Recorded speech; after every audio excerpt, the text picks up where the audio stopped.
को अच्छा पूरे स्वामी जी, पंजे एक को ऐसे आगे जो पीछे ऑटो इम्यून दबाएं, डिजीज जो ऐसे है हिलाएं, जिसकी आज हम बात कर रहे इससे हैं, इस बीमारी में एक बड़ा संकट स्वामी जी ये है कि ये बीमारी महिलाओं को ज़्यादा होती है। अब ये इसकी क्या वजह है? देश में इस बीमारी के मरीजों में 70% महिलाएं हैं।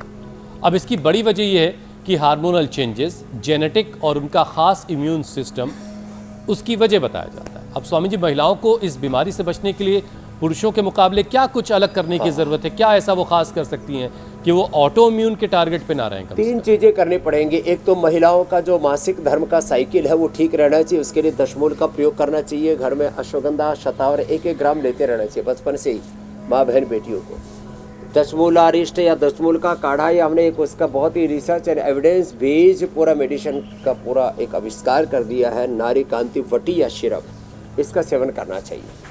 महिलाओं की इम्यूनिटी थोड़ी कंप्रोमाइज रहती है, इसलिए मैंने अश्वगंधा और शतावर का भी प्रयोग बताया। गिलोय का प्रयोग कर ले, गिलोय या एलोवेरा। घृत कुमारी, जो घृत कुमारी खाएगी वो कौमार्य से युक्त रहेगी और इसकी गिरफ्त में नहीं आएगी, उसकी इम्यूनिटी भी अच्छी रहेगी। तो एलोवेरा, जैसे मैं बार बार कह रहा हूँ, एलोवेरा, गिलोय, तो ये गिलोय, एलोवेरा, पारिजात, निर्गुंडी, सहजना, इसमें से जो भी चीज़ उपलब्ध हो जाए उससे उनकी इम्यूनिटी भी अच्छी रहेगी और ये बात का प्रकोप नहीं होगा। हार्मोनल इम्बैलेंस से बचने के लिए अनुलोम विलोम प्राणायाम 5 से 10 मिनट लेडीज़ को अवश्य करना चाहिए।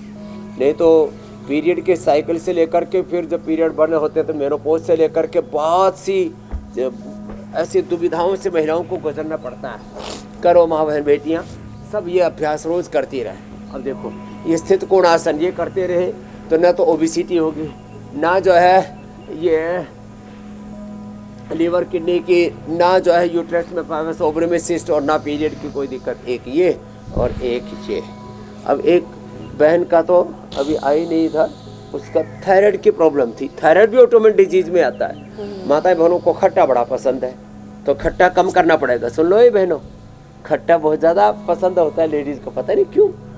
जेंट्स को थोड़ा ऐसे मीठा, ये बहुत आयत ऐसा है। और किसी लेडी को ज़्यादा खट्टा, वैसे किसी को, जैसे कोली रितंबरा और बैठी थी देवप्रिया, उनको मिठाई पसंद है लेकिन ज़्यादातर को खट्टा पसंद है। उससे थायराइड की भी प्रॉब्लम हो जाती है, ये भी ऑटो इम्यून डिजीज की श्रेणी में आता है। स्वामी जी, जल्दी से एक विषय और शामिल कर लेते हैं। को फिर बासी बहुत खाती है, घर का सब बासी, सारा बचा खुचा खुद ही निपटा जाए वो बासी खाना, उससे भी इनको बचना पड़ेगा।